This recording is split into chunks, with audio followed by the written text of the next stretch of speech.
Bienvenidos todos. En la presente lección vamos a dar comienzo con la unidad 8. En el caso de la unidad 7, que sé que ahorita estamos saltando, ustedes un poquito más adelante les voy a dejar una actividad que tendrán que realizar. Hay temas que no nos marca precisamente el programa de estudio, por lo tanto lo dejaré para que no quede nada más ahí a la deriva. Y como les entregué un texto completo, haremos algunas actividades como podrán ser esquemas, resúmenes, síntesis de, si no me equivoco, 3 capítulos de lo que es el texto. Entonces pasamos por favor a la unidad 8, denominada Conceptos Básicos de Política.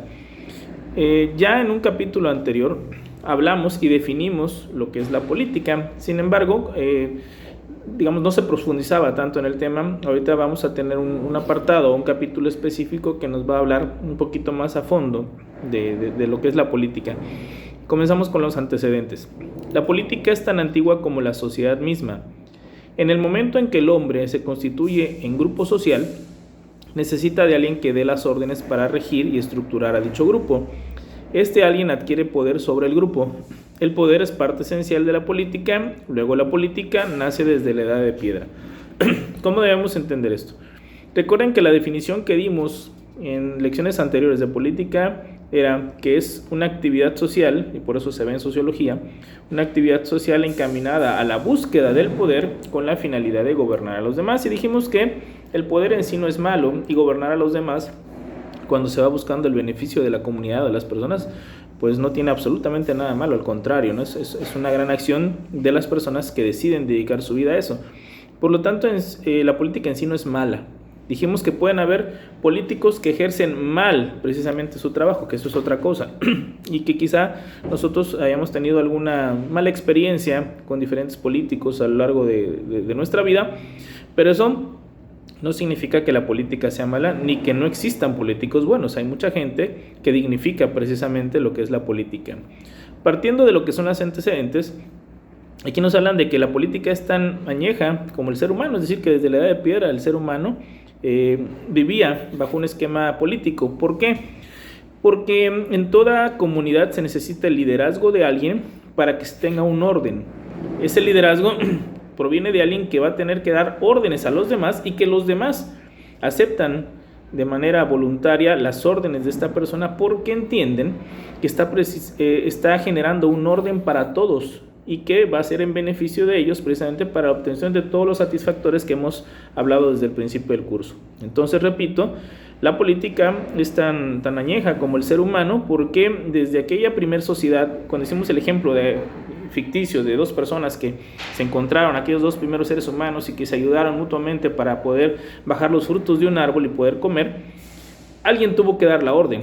Aún en ese esquema, o en ese ejemplo, hipotético, uno de los 2, y eso lo podemos imaginar, uno de los 2 le tenía que señalar al otro que tenía hambre, es decir, que se tenía que tocar el estómago, y también tenía que decirle que el fruto que estaba en el árbol lo tenían que bajar entre los 2. Dijimos que era a través de la mímica.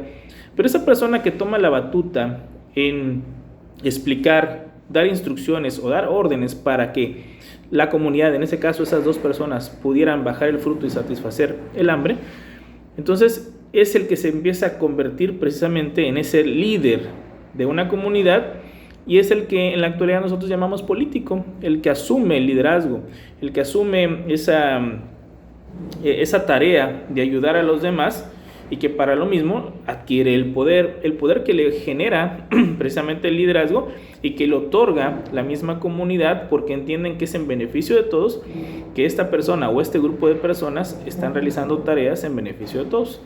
Entonces, por eso hablamos de que la política es tan añeja como la sociedad misma. Y aquí también quiero, por favor, que nos vayamos quitando esa idea de que a mí no me interesa la política. A todos nos debe interesar la política, porque precisamente para que nosotros podamos tener una sociedad estable, para que podamos comer, para que podamos tener seguridad, para que podamos trabajar, se necesitan precisamente políticas públicas que va a ejercer un gobierno en turno, y ese gobierno en turno está ahí porque nosotros lo elegimos como pueblo a través de una votación. Entonces la comunidad decide quién va a ser la persona que tomará ese liderazgo, le otorgamos ese poder y ellos a su vez, tienen que velar por los intereses de toda la comunidad para que tengamos los satisfactores básicos. Obviamente entran temas de ideología, pero quiero que entendamos que no podemos ser ajenos a la política, ni deslindarnos de ella cuando todo lo que sucede a nuestro alrededor está vinculado precisamente a la política y a las decisiones que se toman desde un gobierno que obviamente está ejerciendo la política. Entonces, partiendo de estos antecedentes, de decir que la política es tan añeja como el ser humano, seguramente muchos de ustedes tienen la intención en algún momento de incursionar en la vida política, otros tal vez no. Me refiero a incursionar en la vida política porque busquen quizás ser candidatos para algo en el municipio en donde viven, en la comunidad donde viven, y el día de mañana quieran dedicarse a eso, independientemente de la profesión a la que uno eligió. La parte política es intrínseca a cualquier ser humano en la que uno puede participar. Significado etimológico. La palabra política, estudiada como vocablo, proviene de la palabra griega polis, que en esta lengua significa muchos. Bueno, esta es la raíz de la palabra. Y aquí vamos a hacer dentro del tema de los antecedentes, hablar un poquito de los griegos y los romanos como fundamento, como base de la forma de vivir la política en la actualidad, ¿no? Repito, es una referencia. Los griegos y la política. La política era considerada entre los griegos como algo tan importante y necesario como importante y necesaria era la vida. La política para los griegos significaba ciudad, lugar en donde conviven todos los hombres libres con sus diferentes clases sociales, pero que todos trabajan para producir los satisfactores de la comunidad. Las ciudades griegas eran ciudades-estado, esto subráyenlo por favor, es decir, autosuficientes. Se encontraban regidas por autoridades que hacían cumplir las leyes. Pese a lo que muchos piensan, la política en tiempos de los griegos era considerada como una ciencia. Dentro de la clasificación de ciencia de Aristóteles se encuentra la política. De ella nos habla también Platón, y era tan importante que los jóvenes aristócratas se preparaban para poder alcanzar el poder político. Bueno, ¿qué nos dice aquí esta parte de los antecedentes? Que para los griegos la política era la vida misma. Era la participación de la comunidad en la toma de decisiones para poder generar los satisfactores. Y aunque las decisiones las tomaba el grupo de la élite, que eran los aristócratas, los filósofos, obviamente se vinculaba a toda la sociedad, en cuanto a que iban a ser los receptores, es decir, se pensaba también en la comunidad, porque se tenía que vivir de una forma que tuviera un orden, que tuviera una armonía, más allá de que existieran diferentes clases sociales. Y por supuesto las decisiones las tenía que tomar o la tomaban los aristócratas, pero era para todos. Es decir, no excluía en cuanto a que cualquiera que viviera dentro de lo que era las ciudades-estado griegas fueran receptores de las decisiones políticas. Ahora, aquí les hablan de que para ellos significaba ciudad y hablan de ciudades-estado y que eran autosuficientes. Las ciudades-estado eran, como su nombre dice, ciudades que tenían población no demasiado grande, mucho menos para lo que es la época actual, pero en aquellos entonces eran poblaciones o eran territorios con población que no era demasiado grande, pero que eran autosuficientes. ¿Qué implica esto? Que para poder generar los satisfactores, ellos tenían ahí esa posibilidad de producirlos y consumirlos, por supuesto. Es decir, se necesitaba poco el comercio con otras ciudades. La autosuficiencia radica en eso, en que tú puedas generar los satisfactores que ahí mismo se necesitan. Entonces, las ciudades-estado, hablamos de ciudad, es decir, de lo que conocemos como una ciudad, pero que era considerado un estado, como si fuera un país para nosotros hoy en la actualidad, que pudiéramos decir, vamos a poner el ejemplo, que el municipio en el que ustedes viven, llámese Tapachula, Huehuetán, Tuzantán, Cacahuatán, que ese municipio, esa ciudad o esa población fuera considerado un país. Así quiero que dimensionen el tema de las ciudades-estado. Pero tenían la peculiaridad de que eran autosuficientes, es decir, que ahí tenían todo lo necesario para poder vivir, es decir, todos los satisfactores ahí se generaban y por lo tanto el comercio con el exterior no era tan necesario. Entonces, así se concebía precisamente la política dentro de Grecia, como la vida misma. Por eso cada que se hace referencia a antecedentes de la política se habla mucho de los griegos y de los romanos que viene a continuación. Los romanos y la política. Entre los romanos, la política era tan importante a tal grado que los patricios se encontraban imbuidos en la política como parte intrínseca de ellos. Es decir, los patricios eran la clase alta, ya lo habíamos explicado, de lo que son los romanos. Bueno, pues para ellos lo más importante era precisamente la toma de decisiones, el liderazgo que se requería precisamente en Roma. Y bueno, ellos vivían haciendo política, ¿no? Vivían tomando decisiones, vivían buscando ser los líderes que llevaran las riendas de lo que era Roma o del Imperio Romano. El ejemplo más importante que ha legado a la posterioridad el pueblo romano ha sido la creación del derecho romano, fundamento de todas las leyes vigentes y base de todos los derechos. Como vemos, no podríamos concebir a un grupo social carente de política, porque eso sería absurdo. Bueno, aquí nos hace una referencia. Hay carreras como la de Derecho en la que se estudia a fondo el derecho romano, pero independientemente de la carrera que estudiemos, todas las carreras y todas las leyes y todo el orden social que tenemos en nuestro país está basado precisamente en el derecho romano. Nosotros somos, en cuanto a la legislación de nuestro país, y recuerden que cualquier profesión se tiene que poder ejercer a través de las leyes. Es decir, un médico tiene que basarse en las leyes, es decir, en lo que la medicina de un país le permite o no le permite hacer. Por ejemplo, si quiere hacer transfusiones de sangre, tiene que ser un trasplante de órganos, tiene que haber una ley que lo permita y que también te diga qué órganos se pueden donar y cuáles no. Entonces, tiene que haber una normatividad que vaya regulando precisamente las diferentes actividades de un país. Por lo tanto, cualquier profesión está ligada también a lo que son las leyes. Ahora, ¿qué tiene que ver esto con los romanos? Pues el derecho mexicano tiene sus raíces precisamente en el derecho romano. Recuerden que nosotros, los habitantes originarios de nuestro actual territorio, sufrieron precisamente una invasión y lo que llamamos conquista por parte del pueblo español, pero los españoles a su vez provenían de lo que en su momento fue aquel gran imperio romano y por lo tanto las bases jurídicas del derecho español que nos llega posteriormente a nosotros está sustentado en el derecho romano.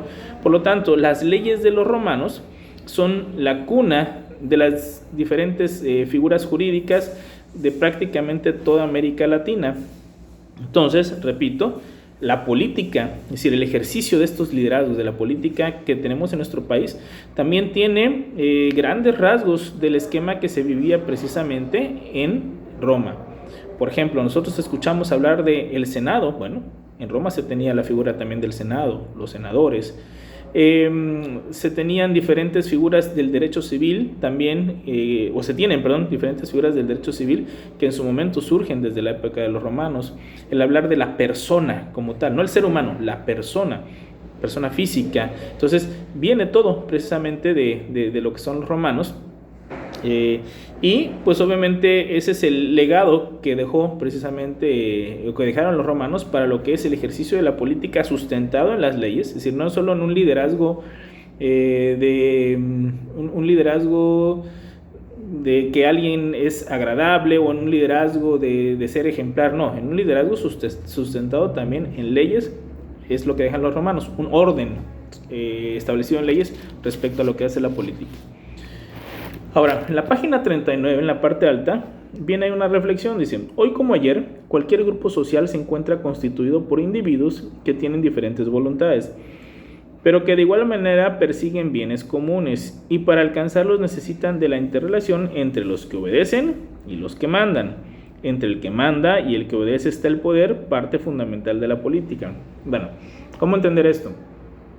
Hoy, en nuestros días, como en el inicio de las primeras sociedades, se requiere, para que tengamos los satisfactores, para que tengamos un orden, se requiere de dos partes: alguien que dé las órdenes y alguien que las obedezca, pero con un objetivo común. Las órdenes que se dan y la parte que obedece esas órdenes van buscando, el que genera las órdenes y el que obedece van en busca siempre del beneficio de la comunidad. Que todos comamos, que todos tengamos vestido, que todos tengamos vivienda, que todos tengamos agua, etc. Hoy en día tenemos que hablar de que todos tengamos educación, comunicaciones, transporte, etc. Seguridad. Bueno, entonces, para eso se requiere que dentro del orden social exista alguien que dé las órdenes, las instrucciones, y otro que voluntariamente también las acepte, porque entienden ambos que es lo mejor para que la sociedad camine hacia adelante. Entonces, esas personas que deciden ser los líderes es a los que llamamos políticos.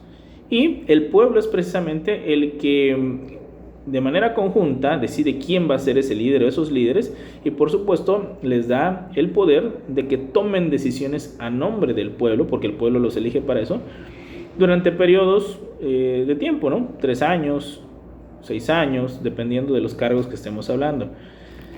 Pero quiero que entendamos entonces que la política es necesaria y que se va a dar un tema entre el que manda y el que obedece, a lo que le llamamos poder. Es decir, ese vínculo, esa relación mando-obediencia está vinculada por el poder. El pueblo le otorga poder a alguien, a un líder. Este líder ejerce ese poder en beneficio del ciudadano y por eso da órdenes y el otro obedece. Mando-obediencia, relación mando-obediencia. También podemos entenderlo de la otra forma. El pueblo manda decidiendo quién va a ser su líder, y en ese mandato, es decir, en esa orden le dice al líder, le dice al político: gobierna en favor de nosotros, toma las decisiones que creas convenientes, pero te lo estamos mandando nosotros, y si no lo haces, nosotros también te podemos quitar. O sea, lo podemos entender así, ¿no? Esa relación mando-obediencia, pero siempre en beneficio de la comunidad. Ahora, viene una clasificación de lo que van a ser los elementos de la política. Solamente que si lo leen puede ser un poquito engañoso. Dice: elementos de la política. Toda política está estructurada según las 3 necesidades psíquicas que tiene el individuo. El querer, para este está el poder; el pensar, para este está la ideología; y el sentir, para este está el mito. Si lo leen así, generalmente cuando llegamos a esta parte, los alumnos o varios alumnos creen que los elementos de la política son el querer, el pensar y el sentir, pero no. Son precisamente estos 3 solamente las necesidades psíquicas, es decir, las necesidades que tiene el ser humano desde un punto de vista psicológico, y que va a tener una respuesta o que va a tener un satisfactor, y el satisfactor o la respuesta precisamente a estas necesidades psíquicas son los 3 elementos de la política, que van a ser el poder, la ideología y el mito. Entonces, vamos a empezar con el querer. Todo ser humano tiene la intención de adueñarse de algo, de sentir como propio de algo, de poseer algo. Todos, por ejemplo, pensemos, el niño en su momento cuando está pequeño quiere tener un juguete, quiere tener una pelota, quiere tener un muñeco, una muñeca, etcétera. Es decir, el querer. Y a lo largo de nuestra vida se va dando lo mismo, ¿no? En su momento quieres tener una profesión, quieres tener, no sé, hablando de temas materiales, una casa, un carro, etcétera. Entonces, para poder obtener eso, tú necesitas poder controlar algo, necesitas comprar algo, necesitas en algunos casos hasta arrebatar, cuando estamos hablando por ejemplo de las guerras, ¿no? Entonces, para el querer, que es algo natural en el ser humano, existe el poder. Para el pensar, todos pensamos. En este momento que están viendo ustedes esta lección, todos tienen en mente algo. Puede ser que estén prestando atención totalmente al video, o que aunque me estén escuchando hablar, más de uno en su mente estén pensando otra cosa. No sé, algún problema familiar, si alguno tiene una relación de pareja, pues que esté pensando en el novio o la novia, o que esté pensando en alguna dificultad económica, no lo sé. Pueden estar pensando en muchas cosas, aunque sus ojos estén fijos respecto a la pantalla. Entonces, en lo que nosotros tenemos aquí en la mente, nadie manda. Al final de cuentas, nadie manda. Nadie se va a meter en nuestros pensamientos y nos los va a cambiar. Nos podrá hacer cambiar una acción, nos podrán someter para que realicemos algo, pero lo que estemos pensando acá, nadie es dueño más que nosotros mismos. Entonces, para el pensar, para eso que nosotros queremos tener acá en nuestra mente, está la ideología, es decir, la forma en la que nosotros decidimos que es la correcta, en que nos conducimos en nuestra vida, pero que cuando hablamos de un estado, también nosotros decidimos. Bueno, hay varios que quieren ser los que tengan el poder, los candidatos, muy bien, pero yo tengo que decidir de manera individual y obviamente junto con todo el pueblo quién es el mejor para que tenga ese poder. Por lo tanto, tengo que analizar las diferentes opciones que nosotros vemos en los diferentes candidatos, y quien considere que es la persona idónea para mí, en mi forma de pensar, o el que se acerca más a mi forma de pensar en cómo yo creo que mejorarían las cosas en una comunidad, entonces yo le daré mi confianza a través de lo que es un voto. Y al final del día, como en toda democracia, el candidato que tenga más votos será el que ejerza ese poder, pero va a ejercer también una ideología. Esa es la clave. Y puede ser que yo haya votado porque al final de cuentas gana, o yo haya votado por alguien que no gana, y un candidato contrario a mi ideología tiene que gobernar, pero va a gobernar porque la mayoría de la comunidad le dio la confianza. Esas son las reglas de la democracia. Y para el sentir, para eso está el mito. La sensibilidad, las emociones. Nosotros en muchas ocasiones, piénselo, y vamos a hablar de un tema de ficción. Podemos estar viendo una película de ciencia ficción, y de repente nos genera una emoción de alegría, o de repente una película que sabes que la escribieron y no está basada en hechos reales, te puede hacer llorar. Es decir, te puede generar sensaciones de un momento sublime, de un momento de tristeza, te puede generar aberración, algo que estás viendo en una pantalla de televisión. Bueno, en el tema de la política también se necesita que el ser humano se emocione, se motive, y para eso va a estar el mito, que es precisamente esas historias que nos vienen precisamente desde el poder, que a veces tienen parte de verdad y parte de mentira, o mucho de mentira y poco de verdad, o a veces son mentiras completas, que generan emociones en el pueblo precisamente, que fortalecen el poder y sostienen a una ideología precisamente en el poder. Y ahorita vamos a ir analizando con ejemplos esto. Comenzamos con el poder. Representa la relación que existe entre las voluntades de los representados y la autoridad del representante. Repito, representa la relación que existe entre las voluntades de los representados, es decir, del pueblo, es decir, la voluntad de todo el pueblo, y la autoridad del representante. ¿Cómo se da esto? Bueno, el poder, cuando estamos en el aula, yo le pido a un alumno, y lo digo tal cual, digo, fulanito tal, que esté allá, casi siempre es el que está en la primera fila, le digo, póngase de pie, por favor. Y pues el alumno se pone de pie. Y luego le digo, pero inmediatamente le digo, ahora por favor, tome asiento. Entonces, en ese momento se vuelve medio raro, ¿no? ¿Por qué me pidió que me parara y luego me sentara? Lo pido por favor, tanto el que se pone de pie como el que se siente, pero solamente lo hago para que entendamos cómo es el ejercicio del poder. Alguien da una instrucción y hay alguien que está acatándola, al grado que se pone de pie y se sienta. Más si es de una forma cortés, no hay problema, ¿no? Pero lo que tenemos que analizar es por qué se da este vínculo de poder, que uno obedece y que otro da la instrucción. Miren, nosotros estamos desde pequeños con las ideas, si usted está en el hogar, por parte de nuestros papás, que nos dicen, bueno, a papá y mamá hay que respetarlo, hay que obedecerlo en todo lo que nos digan, los quehaceres, etcétera, desde que estamos pequeñitos. Cuando nos mandan a la escuela, nos dicen, hazle caso a tu maestro, siempre que no te falte el respeto. Perfecto. Cuando estamos en un tema laboral, nos dicen, bueno, hay que hacerle caso al patrón, siempre que se apegue a lo que dice el contrato y que te dé las tareas que establece tu contrato. Y así, en cada una de las áreas de nuestra vida, hay alguien que está dando instrucciones y hay alguien que está obedeciendo. A veces nos toca jugar un rol de mandar, a veces nos toca el rol de obedecer, pero sustentado en un orden. Entonces, basado en eso, el que obedece acepta y entiende que el que manda, que el que da las órdenes, tiene precisamente la potestad, es decir, la facultad, el poder de hacerlo.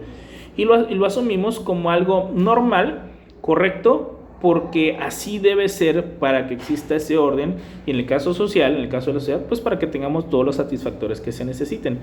Entonces, el poder es precisamente esa capacidad de controlar las decisiones de otro, y así quiero que entendamos, el poder es la capacidad de controlar las decisiones de otro. Ahora, ese otro acepta ese control. En el caso de la política ejercida de la mejor forma, de la forma idónea, el que acepta precisamente ese control por parte del dirigente es porque él se lo otorgó y porque considera que es el que tomará las mejores decisiones en beneficio de él y de toda la comunidad, por supuesto. Entonces se da un vínculo entre lo que llamamos el gobernante y el gobernado. La ideología es la doctrina elaborada que expresa las necesidades y aspiraciones de un grupo social. Bueno, como les dije, todos tienen una forma de pensar, En una misma casa no todos piensan igual. Hablando de un matrimonio, los esposos no piensan igual, más allá que tengan afinidad, más allá que se puedan amar. Los hermanos, aunque puedan ser educados por los mismos papás, tampoco van a pensar igual. Dos gemelos tan parecidos que son, pero igual, no tienen el mismo pensamiento. Por lo tanto, nosotros tenemos diversas ideologías. Por ejemplo, podemos coincidir con un tipo de música y habrán otros que digan, ese tipo de música no me gusta, a mí me gusta este otro. No sé, hablar del rock, del pop, hoy en día del reggaetón y tantos tipos de música que podemos escuchar. Es un tema de preferencia. Me gusta esto otro. En el terreno de la política, bueno, antes de llevar al terreno de la política, por ejemplo, en algo también un poquito más relajado, el tema deportivo, los equipos de fútbol. En nuestro país hay equipos muy populares, es decir, que tiene mucha gente o tiene muchos aficionados. Pues los más que más aficionados tienen son el Guadalajara, el América, los Pumas, el Cruz Azul. De tal suerte que alguien podrá decir, yo le voy al Guadalajara porque juega con puros mexicanos. El América va a decir, yo le voy al América porque es el que tiene más campeonatos. Yo le voy a los Pumas por un tema de que estudié en la Universidad Nacional Autónoma de México y me identifico con el equipo, con lo que es el esquema universitario. Otro va a decir, yo le voy al Cruz Azul por una tradición de mi familia, y etcétera, etcétera. Bueno, es algo con lo que tú decides seguir uno u otro equipo, pero también puede haber una persona que diga, bueno, yo le iba a este equipo hasta los 14 años porque en mi casa le iban al equipo de fútbol tal, pero a partir de los 15 años yo le empecé a ir a otro porque ya me gustó más la forma de jugar o porque ya empezó a ganar y el mío no ganaba. Entonces dijo, es un tema de gustos, de preferencias que cada persona va realizando a lo largo de su vida. El tema de las ideologías políticas igual es un tema de gusto, de preferencia. Habrá gente que diga, yo quiero que la sociedad camine, que la sociedad avance y progrese, sustentado en que se le dé más apoyo a la iniciativa privada y que a través de la iniciativa privada nos brinden más trabajo, venga una mejor economía o en su momento podamos tener más hospitales, más médicos, etcétera, aunque lo tengamos que pagar, porque si pago, exijo y me van a dar un mejor servicio. Es una forma de ver la vida. Pero va a haber otro que diga, no porque hay mucha gente pobre. ¿De dónde va a sacar el dinero para poder pagar todo eso? Bueno, entonces quiero o prefiero que la forma en que nos brinden los satisfactores no sea costo estar pagando, sino que sea, pagando como si fuera un servicio, no una prestación de servicio, no. Quiero que el Estado, que para eso lo creamos, para satisfacer nuestras necesidades, se haga cargo de construir los hospitales, de pagarle a los médicos y que tengamos nosotros todo. ¿Cómo lo vamos a sostener? Porque se necesita dinero para sostener, a través de nuestros impuestos. Que realicen una buena recaudación de impuestos y que con los impuestos sostengan precisamente todas estas actividades. Son formas distintas de ver la vida. La ideología que les planteé primero es la que se llama, o la que mencionamos como ideología de derecha. Y la que mencioné segunda es la ideología de izquierda, una más apegada a lo que es los particulares, fortalecer la vida de las empresas privadas, y la otra va sustentada más en el estatismo, es decir, en que se le dé mayor fortaleza al Estado y no tanto a lo que sería la iniciativa privada. Y puede haber una tercera ideología que diga, yo no estoy de acuerdo ni con una ni con otra. Creo que hay que buscar un punto intermedio y es lo que se conoce como ideología de centro, que va alternando un poco una cosa con otra. La ideología política, repito, la van a sustentar los partidos políticos o en su caso los candidatos independientes. Y nosotros, con un tema de preferencia, decidiremos por quién votar. Decidiremos a quién darle nuestra confianza, esperando que ese candidato pueda ganar y se convierta en gobierno, es decir, que ahora tome las decisiones a nombre de la población. Y en el caso del mito, dice, son las explicaciones emotivas que objetivizan la experiencia social del hombre. Bueno, el tema del mito, como dice acá, explicaciones emotivas, es decir, lo que generan dentro de lo que son los partidos políticos, los gobiernos, para que la gente se anime a salir a votar o para que sienta el patriotismo, para que sienta el nacionalismo. Y miren, voy a comentarles algo para que vean cómo el tema del mito fortalece. A nosotros nos han hablado del tema de los niños héroes desde que estamos en la primaria. Y nos lo ponen, cuando estás pequeñito, te hablan de los niños héroes, pues te imaginas tú mismo como niño combatiendo contra el ejército invasor, defendiendo el castillo de Chapultepec. Luego te dicen, uno de los niños se envolvió en la bandera, en un acto heroico se tira de lo alto del castillo de Chapultepec para que el ejército invasor no ultrajara la bandera, y cae hasta las faldas del cerro de Chapultepec. Suena todo muy bonito y suena emotivo, y repito, cuando eres niño te genera una emoción de pensar que niños, y te identificas con él, un niño como tú podría defender a la patria y realizar un acto heroico. Sin embargo, cuando se ha analizado cada vez más el tema de los niños héroes, se ha llegado a temas que podemos concluir que no son del todo ciertos. ¿Estos militares existieron? Sí existieron. Estos cadetes, perdón, sí existieron. No todos eran niños, es decir, algunos sí eran menores de edad, otros ya tenían una edad un poco más grande. Es decir, pensar en una persona de 18 o 19 años, ya no lo ubicamos tanto como un niño. Entonces, no todos realmente eran niños, pero sí todos eran cadetes. La figura de Juan Escutia, que es quizá el más discutido, tiene para muchos está documentada su existencia, para otros tantos historiadores no lo está. Pero viene la parte más importante. Nos dicen que Juan Escutia toma la bandera y se lanza desde el castillo de Chapultepec. Muchos historiadores dicen, bueno, para empezar, nos dicen que se lanzó y cayó hasta las faldas precisamente del cerro, y nos dicen, no es posible por la construcción del castillo. En lugar de caer hasta las faldas, caería como en un primer piso, si lo queremos llamar, ¿no? Entonces no podría darse eso. Lo otro, los militares siempre dicen, bueno, un militar tiene que morir peleando, porque al final de cuentas, si te terminas suicidando, porque es un suicidio lanzarte con la bandera para que no ultrajen el lábaro patrio, pues al final de cuentas el ejército invasor puede tomar el lábaro patrio después de que ahora sí que tú solito te mataste, y de todas maneras va a ultrajar. Entonces no suena lógico que se muera no estando en combate.